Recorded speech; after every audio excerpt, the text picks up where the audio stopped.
जय जय रघुवीर समर्थ. शुका सारिखे पूर्ण वैराग्य ज्याचे, वसिष्ठा परिज्ञान योगेश्वराचे. कवी वाल्मिका सारिखा मान्यैसा, नमस्कार माझा सद्गुरु रामदासा. मला वाटते अंतरित्वा वसावे, तुझ्या दासबोधास त्वा बोध व्हावे. अपत्या परिपाजवी प्रेमरसा, महाराज या सद्गुरु रामदासा. गुरुर्ब्रह्मा गुरुर्विष्णुर्गुरुर्देवो महेश्वरः. गुरु साक्षात् परम ब्रह्म तस्मै श्री गुरवे नमः. जय जय रघुवीर समर्थ. दशक 12 समास 6 सृष्टीक्रम निरूपण.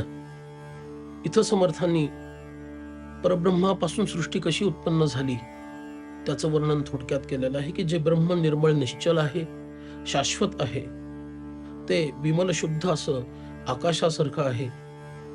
त्याच्यात काही घडत नाही,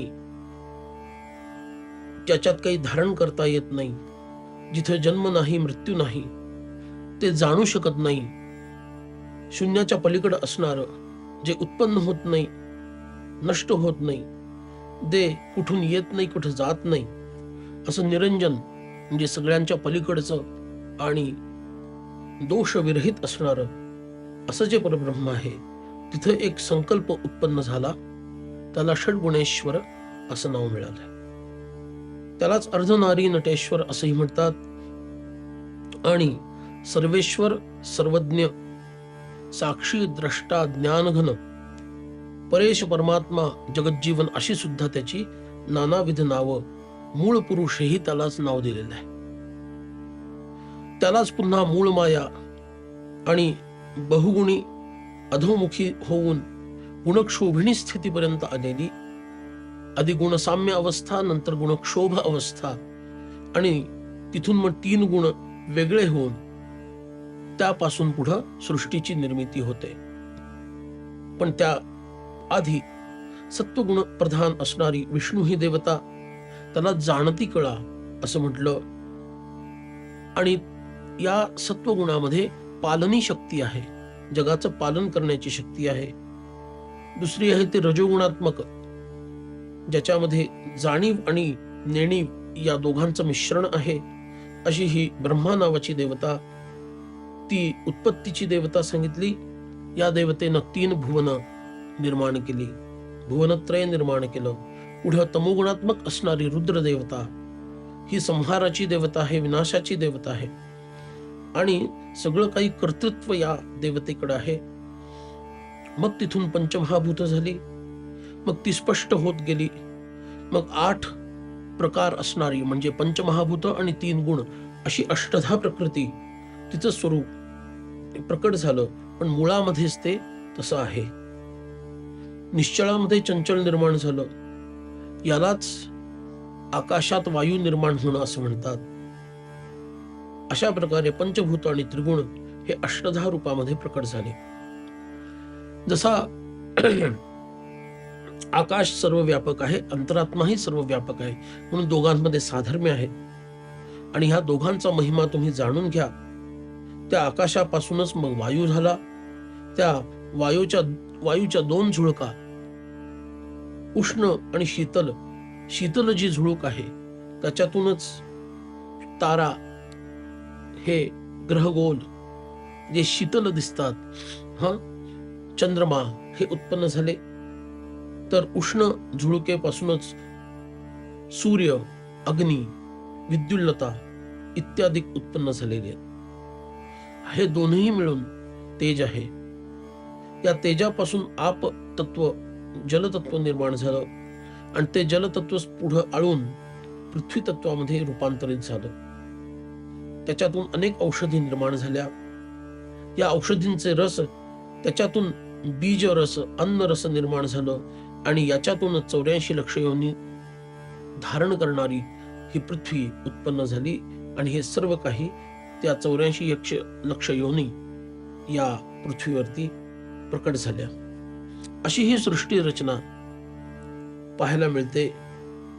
आणि सातत्यानं याचं चिंतन करत राहिलं म्हणजे त्या परब्रह्माचं स्मरण होत राहतं. असं हे सर्व निर्माण झालं. आता याचा संहार पण आहे. त्यालाच सारासार विवेक म्हणतात. सार आणि असार यांच्यातून असार बाजूला काढायचं आणि सार निवडायचं. त्याच्यासाठी संहाराची प्रक्रिया खूप महत्वाची आहे. जे जे जेथून निर्माण झाले ते ते तेथेची निमाले, येणेची न्याय संहारले महाप्रलयी. म्हणून पृथ्वी ही आपातून निर्माण झाली. आता पृथ्वी आप तत्वामध्ये विलीन होणार. आप तत्व तेजामध्ये विलीन होणार. तेज वायूमध्ये विलीन होणार. वायू अंतरात्मा स्वरूपी असणाऱ्या आकाशात विलीन होणार.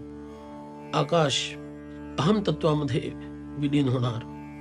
अहम तत्व महत्तत्वात विलीन होणार आणि महत्तत्व परब्रह्मात, मूळ मायेतून परब्रह्मात विलीन होणार. ही प्रक्रिया सांगितली. आणि म्हणून आद्य मध्य अवसान जे शाश्वत निरंजन, तेथे लावावे अनुसंधान जाणते पुरुषी. हे सगळं सुरुवातीला, शेवटी आणि मध्ये बदलत जाणारं हे सृष्टीचं स्वरूप, पण याच्यामध्ये अजिबात न बदलणारं जे निरंजन असणारं परब्रह्माचं स्वरूप आहे, तिकडं जाणत्या पुरुषांनी, ज्ञानी लोकांनी लक्ष लावावं. अनेक रचना होतात, थोडा वेळ राहतात, नष्ट होतात, पण परब्रह्म आहे तसंच राहतं. म्हणून सारासार विचार अत्यंत महत्वाचा आहे. आणखी एक प्रकार आहे, द्रष्टा साक्षी अंतरात्मा सर्वत्र बोलती महिमा, पर हे सर्व साक्षिणी अवस्था मग प्रत्यय जाणावी. याच्या मधली एक अवस्था येते, तिला सर्व साक्षिणी अवस्था म्हणतात. तिलाच तुरीय अवस्था म्हणतात, की ज्या अवस्थेमध्ये द्रष्टा असणारा हा आत्मा किंवा अंतरात्मा, हा अंतरात्मा तटस्थपणे सगळं पाहत राहतो आणि स्वतःला वेगळा जाणून घेतो. मी वेगळा आहे हे त्याला लक्षात येतं. तर याला सर्व साक्षिणी अवस्था असं म्हटलेलं आहे. पण मुळापासून शेवटवरी अवघी मायेची भुरोवरी, नाना विद्या कळा कुसुरी तये मध्ये. पण ही सर्व साक्षिणी अवस्था सुद्धा मायेच्याच अधीन आहे, तिच्याच अंतर्गत येते. अगदी मूळ मायेच्या प्रांतापासून ते अगदी जड प्रकृतीपर्यंत सगळा मायेचाच खेळ चाललेला आहे. त्यामध्ये अत्यंत उच्च असणारी सर्व साक्षिणी अशी तुरीय अवस्था सुद्धा या मायेच्याच प्रांतात येते, हे विसरू नये. जो उपाधीचा शेवट पावेल त्यास भ्रम ऐसे वाटेल, जो उपाधीमध्येच अडकेल त्यास काढिता गमन. म्हणून हा सर्व उपाधीचाच खेळ आहे. उपाधी म्हणजे कंडिशनिंग. ह्या विचारांच्या, कल्पनांच्या उपाधींमुळेच जीव हा जीव अवस्थेला प्राप्त आहे. जो उपाधीला चिकटून बसेल त्याला कोणी बाहेर काढू शकत नाही. हा, पण जो उपाधीचा शेवट गाठेल, ती आली कुठून पहिले, तिथपर्यंत जो परब्रह्मापर्यंत पोहोचेल, त्याला हे सगळं विश्व म्हणजे काय वाटेल, भ्रम आहे असा त्याचा विश्वास जागृत होईल. म्हणून उपाधीत अडकायचं नाही, उपाधी पार करून पुढे जायचं. हा परमार्थाचा प्राण आहे. विवेक प्रत्ययाची कामे कैसी घडतील अनुमान भ्रमे. विवेक आणि प्रत्यय. विवेक म्हणजे धारणा करून एखादा विषय समजून घेणे, आणि प्रत्यय म्हणजे साधना करून समजलेला विषय प्रत्यक्षात उतरवणे जीवनामध्ये आणि प्रत्यक्ष अनुभूती घेणे. म्हणून विवेक प्रत्ययाची कामे कैसे घडतील अनुमान भ्रमे. फक्त विचार करत बसला, अनुमान करत बसला, हे असं असेल, हे असं असेल, त्या अनुमानाला काही अर्थ नाहीये. फक्त तर्क करून उपयोग नाहीये. त्याच्या पुढे जाऊन साधना करावी लागेल आणि प्रत्ययाचं ज्ञान प्राप्त करावं लागेल. सारासार विचाराचे न संभ्रमे पाविजे ब्रह्म. आणि अशा प्रकारे हा जो संभ्रम आहे, हा नष्ट करणारा सारासार जो विचार आहे, त्यानंच परब्रह्माची प्राप्ती होते. आणि त्यात सुद्धा सारासार विचारातून सार आणि असार या दोघातील असार बाजूला करून सार ग्रहण करणे, यानंच परब्रह्माची प्राप्ती होते. आता ब्रह्मांडीचे महाकारण ते मूळ माया जाण, अपूर्णास म्हणती ब्रह्म पूर्ण विवेकहीन. ज्यांना त्या मूळ मायापर्यंतच पोहोचता येतं, ते तिथंच अडकतात आणि म्हणतात की हेच परब्रह्म आहे. पण ब्रह्मांडाचं जे महाकारण देह आहे, जसा पिंडाचा महाकारण देह आहे ज्याच्यामध्ये जीवात्मा राहतो, तसं ब्रह्मांडाचा महाकारण देह त्यालाच मूळ माया म्हणतात. तर ती पण एक देहस्वरूप असल्यामुळं अपूर्ण आहे. तिला परब्रह्म म्हणू नये. ती अत्यंत सूक्ष्म आहे, त्याबद्दल वाद नाही, पण तरी सुद्धा तिला परब्रह्म म्हणता येणार नाही. तर ती पूर्ण नाहीये, ती अपूर्ण आहे, कारण ती लय पावणार आहे परब्रह्मामध्ये. म्हणून तिथं जे थांबतात ते विवेकहीन झालेले आहेत. सृष्टीमध्ये बहुजन एक भोगती नृपासन, एक विष्ठा टाके ती जाण प्रत्यक्ष आता. ऐसे उदंड लोक असती, आपणास थोर म्हणती, परी ते विवेकी जाणती सगळं काही. प्रत्येकाला वाटतं मी विशेष आहे, मी कोणतरी विशेष आहे, मी मोठा आहे. राजाला पण वाटतं आणि एखाद्या भिकाऱ्याला पण वाटतं. पण खरा विशेष कोणीच नाहीये. फक्त ज्यानं परब्रह्म जाणलं तोच खरा थोर आहे, तोच खरा मोठा आहे, तोच खरा महात्मा आहे.